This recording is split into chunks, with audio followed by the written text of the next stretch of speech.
में सभी डीएलएड के विद्यार्थियों का हार्दिक स्वागत एवं अभिनंदन। हम चाइल्ड डेवलपमेंट एंड लर्निंग वाला पेपर पढ़ रहे थे। उस पेपर में हम 4th यूनिट के ऊपर अध्ययन कर रहे थे। कल हमने बुद्धि के बारे में पढ़ा। आज हम स्मृति के ऊपर अध्ययन करेंगे।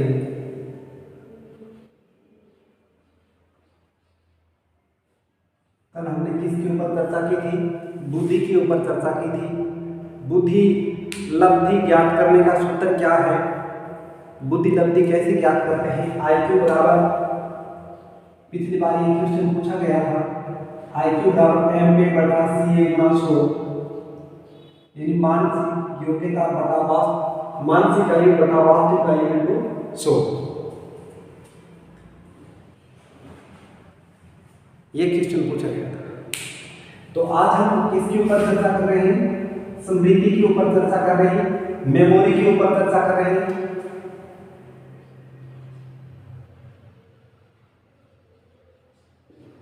मेमोरी, स्मृति का दूसरा नाम है स्मरण। आज का जो टॉपिक है आपका स्मरण टॉपिक है। इसी संबंधित पिछली बार 2 क्वेश्चन पूछे गए थे पेपर में। एक तो पूछा गया था स्मृति किसे कहते हैं, ये कितने प्रकार की है। एक पूछा गया था लघु कालीन जो स्मृति है उसका समय क्या है।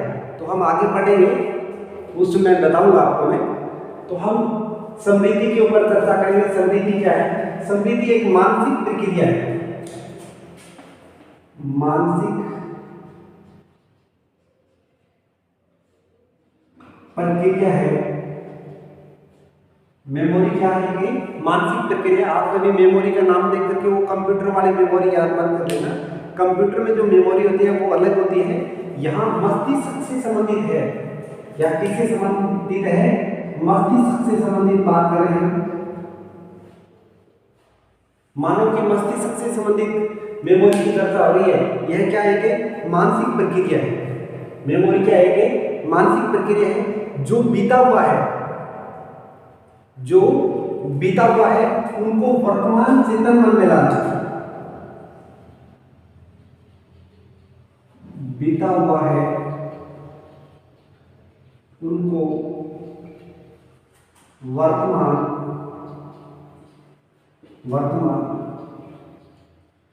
चेतन मन में लाना मेमोरी कहलाता है।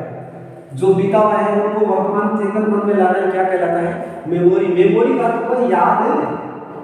मेमोरी का अर्थ हम क्या कह सकते हैं? मेमोरी को याद कह सकते हैं। हम क्या कह सकते हैं? याद। मेमोरी याद की हुई उन चीजों को चेतन मन में लाना। याद की हुई उन चीजों को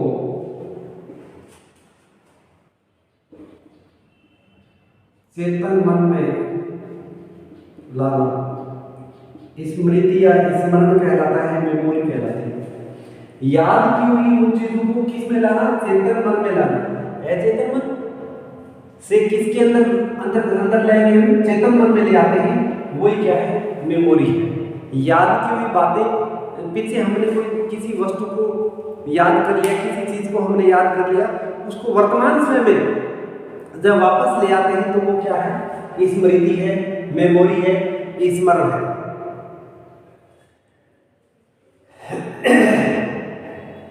जैसे आपने पहले बचपन में पढ़ा था राजस्थान की राजधानी क्या है? जयपुर है। भारत की राजधानी नई दिल्ली है।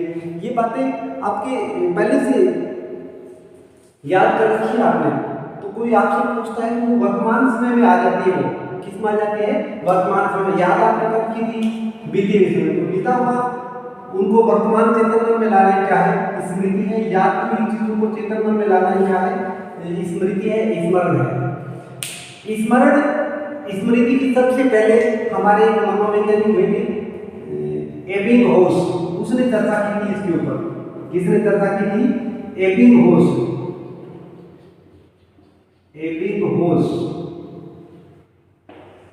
एबिंगहॉस ने इसके ऊपर चर्चा की थी, उनकी पुस्तक है ऑन मेमोरी। एबिंगहॉस की पुस्तक है एन मेमोरी, ऑन मेमोरी, उसके ऊपर उसने स्मृति के बारे में चर्चा की थी। तो परीक्षा में पूछा जा सकता है, कंपटीशन प्रतियोगिता परीक्षाओं में भी ये प्रश्न आता है कि स्मृति के ऊपर सर्वप्रथम किस मनोवैज्ञानिक ने चर्चा की? स्मृति के ऊपर सर्वप्रथम एबिंगहॉस ने चर्चा की थी। कौन सी पुस्तक में? ऑन मेमोरी पुस्तक में चर्चा की थी। अब हम स्मृति की मनोवैज्ञानिक के अनुसार परिभाषा पढ़ें।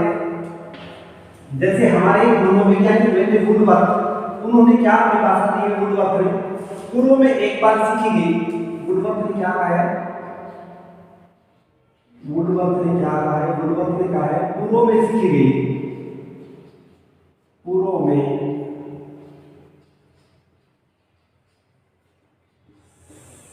सीखी गई क्रिया का पुनः स्मरण करना। पूर्व में सीखी गई क्रिया का पुनः स्मरण करना ही स्मृति है। ये किसने कहा है? वुडवर्थ ने। तो वुडवर्थ के अनुसार क्या परिभाषा है? पूर्व में सीखी गई क्रिया का पुनः स्मरण करना ही स्मृति है। जब आपसे प्रश्न आ जाए स्मृति किसे कहते हैं, तो स्मृति किसे कहते हैं, तो पहले तो आपको स्मृति के बारे में बताना है, स्मृति क्या है। उसके बाद आपको एक या दो मनोवैज्ञानिकों की परिभाषा जरूर लिखनी है।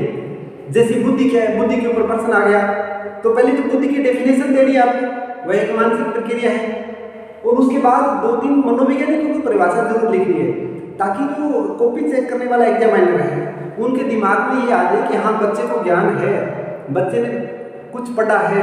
ये नहीं कि आपने सीधा ये लिखना शुरू कर दिया बुद्धि क्या है, बुद्धि के ऊपर। पहले बुद्धि के ऊपर बताओ, उसके बाद दो तीन वैज्ञानिक की परिभाषा लिखो, उसके बाद जो प्रकार पूछा गया प्रकार बताओ, जो भी पूछा गया प्रश्न है उसके ऊपर लिखना होता है। तो स्मृति किसे कहते हैं, पहले स्मृति के बारे में बताओ, उसके बाद एक दो मनोवैज्ञानिकों की परिभाषा लिखो। जैसे वुडवर्थ की परिभाषा क्या है? पूर्व में सीखी गई क्रिया का पुनः स्मरण करना ही स्मृति है। इसी प्रकार सटाउट, हमारे मनोवैज्ञानिक है सटाउट, पूर्व में जो मनोवैज्ञानिक है सटाउट, उन्होंने स्मृति के बारे में क्या कहा? स्मृति एक आदर्श, स्मृति एक आदर्श पुनरावृत्ति है। स्मृति एक आदर्श पुनरावृत्ति है, ये किसने कहा है? स्टाउट ने कहा है। तो ये तो मनोवैज्ञानिकों के अनुसार परिभाषा होगी। आगे हम पढ़ेंगे स्मृति के अंग। स्मृति के 4 अंग हैं। स्मृति के कितने अंग होते हैं? 4। स्मृति के अंग ये प्रतियोगी परीक्षाओं में प्रश्न पूछे जाते हैं। कौन से अंग हैं? पहला है सीखना। स्मृति का प्रथम अंग कौन सा होता है? सीखना होता है। जब हम सीखते हैं तभी तो याद रहता है।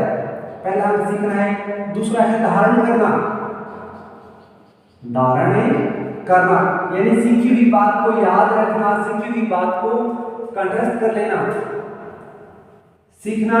दूसरी है धारण करना। तीसरा जो अंग है पुनः स्मरण, पुनः धारण की बात को पुनः याद कर लेना, पुनः स्मरण। चौथा है पुनः पहचान, पुनः पहचान। तो 4 अंग हो गए। स्मृति के कितने अंग हैं? 4 अंग हैं। सीखना, धारण करना, पुनः स्मरण और पुनः पहचान। एग्जाम में पूछा जा सकता है स्मृति के अंग। तो स्मृति के कितने अंग हैं? 4 अंग हैं। सीखना, धारण करना, पुनः स्मरण करना और पुनः पहचान। इसके बाद हम पढ़ेंगे प्रकार, स्मृति के प्रकार। कितने प्रकार हैं? स्मृति के 3 प्रकार हैं। पहला है संवेदी स्मृति।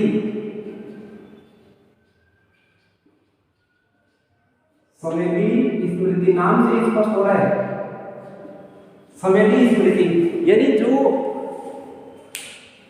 वस्तु या जो पहचान हम ज्ञानेंद्रियों के द्वारा प्राप्त करते हैं, जो पहचान किसके द्वारा प्राप्त करते हैं?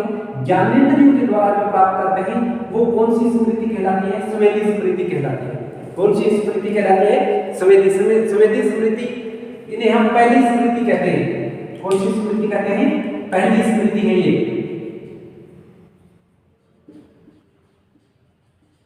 पहली स्मृति है। संवेदी स्मृति है वो कौन सी स्मृति है? पहली स्मृति है। ज्ञानेंद्रिय द्वारा प्राप्त किए जाने वाली जो सूचनाएं हैं वो संवेदी स्मृति के अंतर्गत आती हैं। ज्ञानेंद्रिय के द्वारा प्राप्त की जाने वाली सूचनाएं संवेदी स्मृति के अंतर्गत आती हैं। संवेदी स्मृति का जो समय है वो है 1 से 2 सेकंड। कितने सेकंड है? 1 से 2 सेकंड। ये सूचनाएं 1 से 2 सेकंड तक ही रखती है संवेदी स्मृति। तो संवेदी स्मृति कौन सी होती है? ज्ञानेंद्रियों के द्वारा प्राप्त जो स्मृति होती है वो कौन सी संवेदी स्मृति। ज्ञानेंद्रियों के द्वारा जो सूचनाएं प्राप्त होती हैं उन्हें संवेदी स्मृति कहते हैं। इनका समय कौन सा है? 1 से 2 सेकंड तक का समय है। दूसरी है लघुकालीन स्मृति। दूसरी स्मृति कौन सी है? लघुकालीन स्मृति।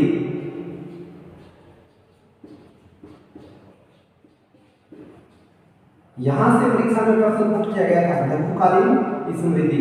यहां पूछा गया था लघुकालीन स्मृति का समय क्या है? तो इसका समय 20 से 30 सेकंड। ये कितने समय तक याद रहती है? 20 से 30 सेकंड तक। जैसे आपको कोई मोबाइल नंबर बता दिया गया 9982507425, एक बार कोई बोलता है आपको याद रह जाते हैं 20 से 30 सेकंड, उसके बाद अगर आप ध्यान नहीं देते तो भूल जाते हो। तो वो कौन सी स्मृति है? लघुकालीन स्मृति है। तो लघुकालीन स्मृति का समय कितना है? 20 से 30 सेकंड है। इसे प्राथमिक स्मृति या कार्यकारी स्मृति भी कहते हैं। इसका दूसरा नाम क्या है? प्राथमिक या फिर कार्यकारी। इसका नाम प्राथमिक स्मृति भी है और कार्यकारी स्मृति भी है। इसकी जो सूचनाएं हैं उनका समय कितना है? सूचनाओं का समय है 20 से 30 सेकंड। तीसरी स्मृति है दीर्घकालीन स्मृति। स्मृति के प्रकार पर है। तीसरी कौन सी है? दीर्घकालीन स्मृति।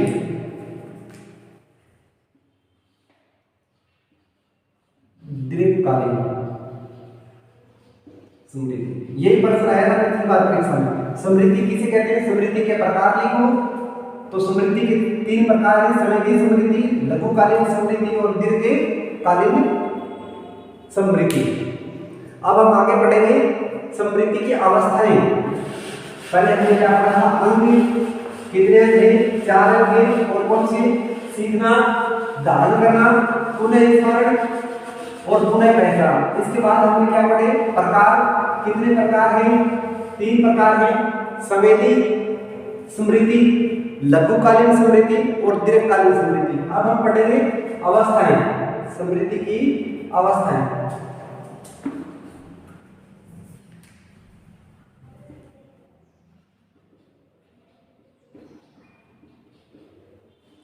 अवस्थाएं कितनी हैं? 3 अवस्थाएं हैं।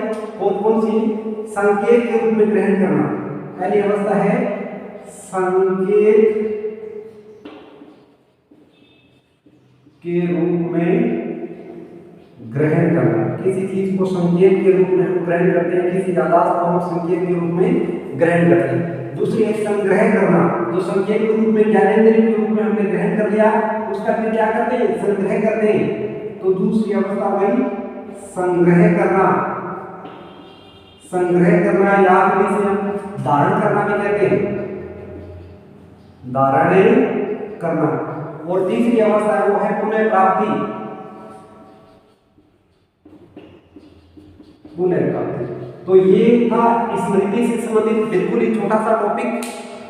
और यहाँ से प्रश्न परीक्षाओं में निश्चित तौर से पूछे जाते हैं, प्रतियोगी परीक्षाओं में पूछे जाते हैं। और आपका जो डीएलएड फर्स्ट ईयर का जो पेपर है उसमें भी पूछे जाते हैं। पिछली बार यहाँ से 2 क्वेश्चन पूछे गए थे।